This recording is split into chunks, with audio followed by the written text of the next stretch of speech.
उसका नाम है प्लेजेनॉल capsule ultimate the stress relieve. अभी ये टाइम पे मुझे लगता है कि हर एक को, यानी कि जो पूरे वर्ल्ड को अभी ये इसकी जरूरत है। और ये कैप्सूल्स की, प्लेजेनॉल कैप्सूल्स की अभी हमारे पास यूएसए से भी रिक्वायरी आई है। हमने जो सैंपल मैंने भेजे थे तो वहाँ सैंपल हमारा अप्रूव्ड हो गया है। तो अभी कुछ ही महीनों में हमारा ये प्लेजेनॉल जो हमारी कैप्सूल्स है वो एक्सपोर्ट होना भी शुरू हो जाएगी। क्योंकि हमारे भारतवर्ष में तो क्या रहता है कि कहीं स्ट्रेस रहता है या डिप्रेशंस रहता है, तो कहीं बार हमारा के फेमिलियर, हमारा कल्चरल हमारा ऐसा है कि भाई कहीं ना कहीं कोई बातचीत से, मदद से कुछ हेल्प हो सकता है, या कुटुंब से मदद से हेल्प हो सकती है, मित्र सर्कल से भी हेल्प हो सकती है। लेकिन जो बाहर की कंट्रियां है, जो अमेरिका है, यूरोप है, वहाँ वो कल्चर, फैमिली कल्चर नहीं है। तो वहाँ सभी को डिप्रेशंस के लिए वो सभी को मेडिसिन ही लेते हैं। तो वहाँ इसीलिए हमने ये प्रोडक्ट में भेजी थी, तो वहाँ अप्रूव हो गई है। और आपके लिए भी खुश खबर, क्योंकि बेनमून की ये अभी प्रोडक्ट विदेशों में भी धूम मचाएगी। तो प्लेजेनॉल कैप्सूल, इसका नाम सुन के ही आपको पता चलता है ना। मैंने नहीं कहा था एक मीटिंग में, जितने लोगों ने अभी जो मेरी मीटिंग ली है, तो मैंने बताया था वो कहीं लोगों प्लेजर सेंटर रहते हैं, यानी कि प्लेजर, आनंद का सेंटर में जीना चाहते हैं, बताया था ना। तो इसका नाम से ऊपर से आपको लगता है प्लेजरॉल, यानी कि ये प्लेजर आपको आनंदित कर देगा, आपको एक्साइटेड कर देगा। और हमारे स्टाफ में भी बहुत सारे ने ये दी थी, उसको रिजल्ट मिले, कहा है कि ये एक ही बार की नींद आई है, यानी कि नो डिस्टर्बेंस स्लीप जिसको कहते हैं ना, वन शॉट में स्लीप आ गई, नींद आ गई। कि वहां कहीं का किसी को बार बार रात को उठना पड़ता था, लेकिन एकदम साइलेंट स्लीप, इससे ये भी रिजल्ट मिला है प्लेजेनॉल कैप्सूल से। अल्टीमेट स्ट्रेस रिलीव कैप्सूल, प्लेजेनॉल capsules. Stress management, depression, anxiety, fatigue, menopausal syndrome में भी, यानी कि ये सब डिप्रेशंस आज हमारे यहाँ भी, क्योंकि ये कोविड की सिचुएशंस के बाद जो ये डिप्रेशंस की समस्या है बहुत ज़्यादा हो गई है। तो ये प्लेजेनॉल कैप्सूल सुबह में एक लीजिए और रात को सोने के टाइम पे, जिसको डिप्रेशन जैसा है तो आप 2 लीजिए, जिसको ऐसा नहीं है तो 1 लीजिए, लेकिन ज़्यादा उनको डिप्रेशन, एंजाइटी वगैरह रहती है तो 2 लीजिए, तो एकदम आपको साइलेंटली नींद आ जाएगी आपको। और ये जो रहता है स्ट्रेस, यानी कि in general the stress related to both external factor and internal factor. Stress को 2 स्टेजों में डिवाइड किया हुआ है, एक्सटर्नल फैक्टर में और इंटरनल फैक्टर में डिवाइड किया गया है। तभी आपके देखते हैं क्या है एक्सटर्नल फैक्टर। ये सब एक्सटर्नल फैक्टर आपके हो गए हैं।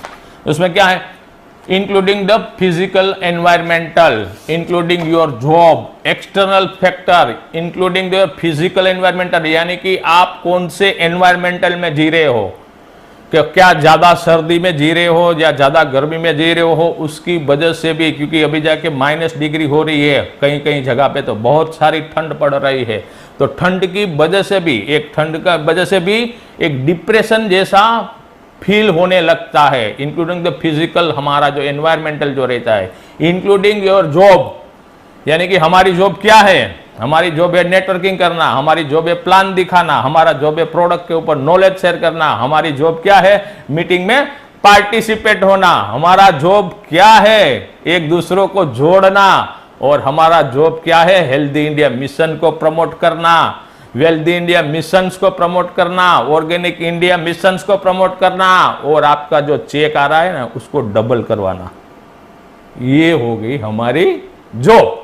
तो उससे भी कहीं कहीं टेंशन आ जाते हैं ना कि कहीं लोग जुड़ते नहीं है, ऐसा होता है ना। लेकिन जिन लोगों ने जो मीटिंग हुई, हमने जो 7 habit of the highly effective people के बारे में मैंने आपको बताया, जो आप उसका अच्छी तरह से उसको आप अपने जीवन में, आपकी जिंदगी में आप उनको इंक्लूड कर रहे होंगे, और वो आपकी जब आदतें बन जाएगी ना तो ये फैक्टर निकल जाएगा, इंक्लूडिंग योर जॉब। क्योंकि आप जो भी जॉब करेंगे, यानी कि जो नेटवर्किंग करेंगे, बेनमून के साथ रहेंगे, तो आपको हर एक टाइम एक्साइटेड ही वाला ही आपको वो सेरोटोनिन हॉर्मोन्स जो रहता है वो उत्पन्न होगा, और आप हैप्पी हैप्पी हैप्पी फील करोगे, राइट। तो कई लोग भी दूसरे रहते हैं कि जो जॉब करते, एक्चुअल में जॉब करते हैं, गवर्नमेंट जॉब करते हैं, प्राइवेट सेक्टर में जॉब करते हैं, वहां बहुत ही टारगेट आता है। टारगेट के ऊपर उसको काम करना पड़ता है और उसकी वजह से स्ट्रेस वहां क्रिएट होता है, आपस में प्रॉब्लम्स होता है, मैनेजमेंट के साथ उनका प्रॉब्लम्स रहता है या उनकी टीम के साथ उनका प्रॉब्लम रहता है, उसकी वजह से भी ये टेंशन्स वगैरह आता रहता है। Your relations with the other, आपका संबंध कैसा है दूसरों के साथ, योर होम प्रॉब्लम, आपके घर के प्रॉब्लम, ये सब देख लीजिए। ये सब की वजह से ये एक्सटर्नल फैक्टर हो गया, उसकी वजह से डिप्रेशंस आते हैं हमारे। चलो अभी चले जाते हैं इंटरनल फैक्टर पे हम आ जाते हैं कि ये सब एक्सटर्नल फैक्टर। आप बहुत ही इंटेलिजेंट हो, मुझे मालूम है। हेलो, जितने लोग भी लाइव देख रहे हो, है कि नहीं आप इंटेलिजेंट? तो आपको सब कुछ मालूम है कि इसकी वजह से स्ट्रेस आते हैं, लेकिन फिर भी ले लेते हैं, उसको पहचानना है। तो जो फैक्टर है उसको हमें दूर करना है, 7 हैबिट हमें बना के रखनी है। Internal factor, your nutritional status, यानी कि आप क्या खाना खाते हैं, आप न्यूट्रिशन युक्त यानी कि पोषक तत्व वाला खाना खाते हैं या पोषक तत्व रहित खाना खाते हो। जो लोग भी पोषक तत्व युक्त खाना नहीं खाते हैं, इम्बैलेंस खाना खाते हैं, उसको ये इंटरनल फैक्टर हो गया, क्योंकि न्यूट्रिशन ही शरीर को नहीं मिलता है, शरीर को अपना खुद का खुराक नहीं मिलता है। तो शरीर को खुराक नहीं मिलेगा तो मगज को भी खुराक नहीं मिलेगा, तो डिप्रेशन आएगा। Oral health and fitness level, आपका ओरल हेल्थ कैसा है, फिटनेस लेवल, मैंने आपको बताया था ना 7th habit, sharpen your so by the physically, mentally, emotionally, and emotionally and spiritually. आपको 15 दिन 15 मिनट आपको पर डे आपको देना पड़ेगा आपकी वेलनेस, आपकी फिटनेस के ऊपर, यानी कि आपकी बॉडी के ऊपर। आपको एक्सरसाइज करनी पड़ेगी, वॉकिंग करनी पड़ेगी, यानी कि दौड़ना पड़ेगा, भागना पड़ेगा, योगा करना पड़ेगा। इसकी वजह से भी इंटरनल ये फैक्टर है। इमोशनल वेलबींग, आपका इमोशनल स्टेटस क्या है, कि आप हर बात इमोशनली ले रहे हो, लेकिन जिंदगी को हमें जीतना है, जिंदगी को हमें सही तरह से जीना है, तो हमें वैल्यू के ऊपर जीना पड़ेगा, नहीं कि हमें इमोशंस के ऊपर। इमोशंस के ऊपर जब जीते हैं तो ही हमारी बहुत सारी परिस्थिति कठिनाई आती है और डिप्रेशन होते हैं। लेकिन जब भी हम वैल्यू के ऊपर, प्रिंसिपल्स के ऊपर जीना सीख जाएंगे तो हमें इंटरनल फैक्टर से भी हम बच सकेंगे। The amount of sleep and rest you get, आप कितनी नींद ले रहे हो इसके ऊपर भी करता है। ये सब ये स्ट्रेस का है, स्ट्रेस इसे आता है। तो इसके क्या लेते हो, इसमें मेजोरिटी एंटी डिप्रेशंस वगैरह लेते हैं, लेकिन हमारी प्लेजोनल कैप्सूल क्या कार्य करती है, आइए देखते हैं। एंटी डिप्रेशंट यानी कि जो डिप्रेशंस रहता है उसको कम करती है। मूड एलिवेटर यानी कि प्लेजोनल है, सेरोटोनिन को लेवल को बढ़ाता है। जैसे हम ताली बजाते हैं, सेरोटोनिन लेवल हमारा बढ़ जाता है, हम एक्साइटेड हो जाते हैं। तो प्लेजोनल कैप्सूल लेने से सेरोटोनिन लेवल बढ़ता है। एल डोपा यानी कि जो हैप्पी हार्मोन्स जो हमारा रहता है वो बढ़ता है और एकदम बैलेंस में रखते हैं, इसीलिए हम एक एक्साइट भी रहते हैं, शांत भी रहते हैं, और साथ साथ में हमारी रात की जो नींद रहती है वो हम साइलेंटली हमारी नींद हो जाती है। Depress the neuroticism index and the anxiety level, इसको कम कर देती है। जो हमारा एक न्यूरोलॉजिकल जो प्रॉब्लम रहता है डिप्रेशन का, वो इंडेक्स जो रहता है उसको एंजाइटी का वगैरह का लेवल को कम करता है।